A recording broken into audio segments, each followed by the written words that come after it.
Henry Alfred, who died on September 23 at the age of 84, was the last living plaintiff from the landmark Delgamuukw-Gisday'wa court case, which articulated the doctrine of aboriginal title and recognized the legal merit of indigenous oral histories.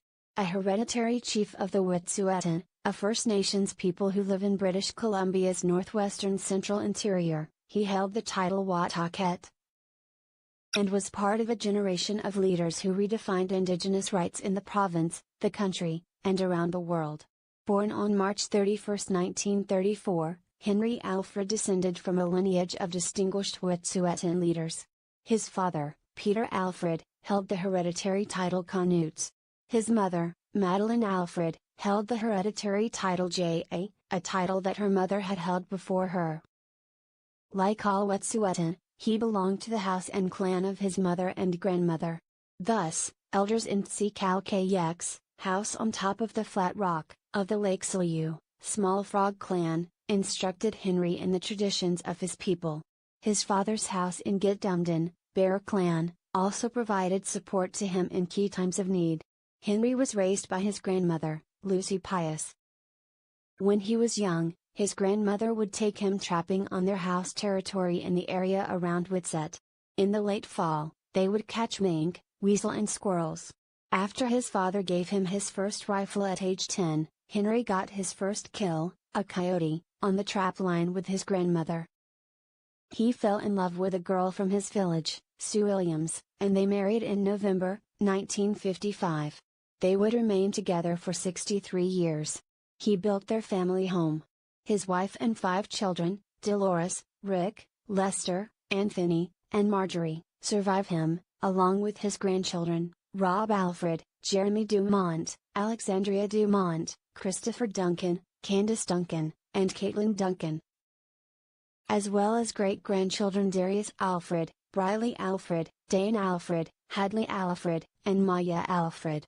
He was predeceased by his sons Frederick and George, daughter Jacqueline and grandson Gabriel Dumont.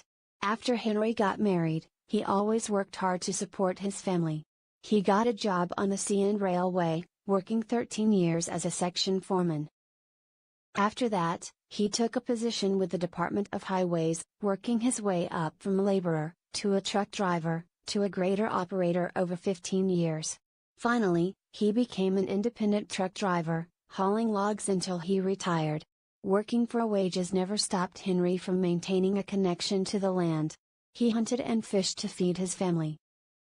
He also maintained a trapline, catching beaver, marten, lynx and squirrels. After he collected the furs, his parents-in-law, Margaret and Alex Williams, would prepare the skins. Henry used the skins to make a cradle to hold his family close to tradition. He was committed to taking care of the elders in his community. Living with his grandmother, he had supported her when she went blind. He also helped care for Peter Basil, the son of his grandmother's sister, who held the name Wah Tah K'eät. Henry would take him water and cut his firewood, and eventually brought him to live in the family home during the winters. In 1963, Peter was quite old and decided that he wanted to teach Henry the territorial boundaries that Wah Tah K'eät was responsible for protecting. They went out on his trap line behind Wisko'o'eni. It was a story that Henry later told in detail in court. We went up the hill on his line, the court transcript reads. Took us about 4 or 5 hours walking, he was pretty old. We went up pretty high. We sat down and had lunch. We made some tea and drank tea. For about an hour we sat there, and he pointed out to me, boundary lines in each corner. Sitting together, Peter taught Henry the names of the boundary markers. He also stressed the importance of protecting the land and not over-harvesting. Managing the territory required rotating trap lines to ensure the conservation of animal populations. After Peter died, Henry took on the name Wah Tah K'eät, in 1967. Taking responsibility for the name in the feast hall, Henry committed to protect the territories for future generations. During that era there was little respect for Indigenous rights. The Canadian government circulated a policy paper in 1969 suggesting that the government remove Indian status and all recognition of Indigenous peoples as distinct people. Alfred was part of a generation of leaders who demanded respect for the rights of Canada's original peoples. In 1975, he and other Wet'suwet'en hereditary chiefs began organizing a land claim. In October 1984, the Wet'suwet'en and Gitxsan hereditary chiefs filed the statement of claim for the most important Indigenous rights case in Canadian history. The Delgamuukw-Gisday'wa case, as it became known, would set a historic precedent. The Wet'suwet'en and Gitxsan hereditary chiefs claimed Indigenous ownership of and jurisdiction over their traditional territories. The case pushed the government to recognize that the Wet'suwet'en and Gitxsan title had never been ceded. Moreover, the hereditary chiefs grounded their claim in Indigenous legal traditions. Rather than focusing on expert evidence from Western-trained researchers, the hereditary chiefs asserted their own expertise over their traditions. Community leaders took to the stand and explained the traditions that gave them the authority and responsibility to steward the land. Taking the stand, the hereditary chiefs demonstrated the depth and complexity of their culture and history. Alfred was thus not only a plaintiff in Delgamuukw-Gisday'wa but an expert who testified in that case. In January and February 1988, he spent weeks in court testifying about how his house managed the land, the responsibilities of a chief, and the need to always think of future generations. He also recited to the court the boundaries of his territory. It had been 25 years since the day when Peter Basil took him out on the territory, but he remembered all the names of the boundary markers. On the stand, he recalled the words of the former Wah Tah K'eght. The case would become one of the longest in Canadian history, taking 374 trial days before the judge released his decision in 1991, ruling against the Wet'suwet'en and Gitxsan claim. However, the case was appealed, advancing in 1997 to the Supreme Court of Canada, where the justices overturned the trial decision. They declared that the trial judge had mishandled the evidence presented to him by the hereditary chiefs.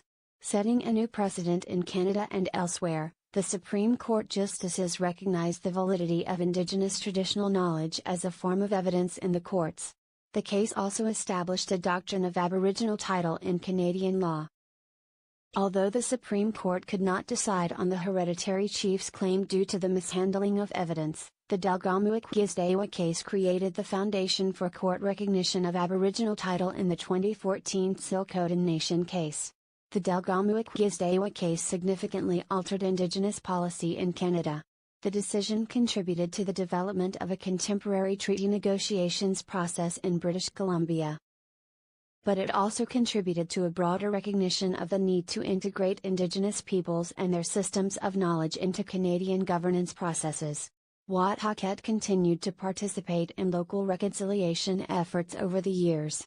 A few weeks ago, in his final trip out of the hospital before he died, Wah Tah K'eät returned to his home community of Whitsett to host a feast to celebrate the launch of my book Shared Histories, the product of a research collaboration between the town of Smithers, BC, and the office of the Wet'suwet'en hereditary chiefs.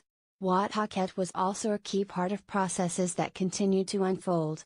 On Thursday, the governments of Canada and British Columbia will join with the office of the Wet'suwet'en hereditary chiefs and representatives of the villages of Whitsett and Hagwiljet to sign a historic agreement recognizing the jurisdiction of Wet'suwet'en authorities over children and families. Alfred was always a humble man who spoke with a quiet voice. But he was a man rooted in his traditions and there was power behind his words. His quiet words, on the witness stand in Delgamuukw-Gisday'wa, as well as in thousands of meetings, had the strength to push against the long history of colonialism and change the path of his community, region, province, country, and world. His death is a moment to grieve but also celebrate the legacy of a humble man who helped create the possibility of a different and better future. Tyler McCreary, an assistant professor of geography at Florida State University, is the author of Shared Histories, a book that documents the history of Wet'suwet'en settler relations in the peop.le Valley and seeks to open a broader conversation about relationships between newcomers and the original inhabitants of the region.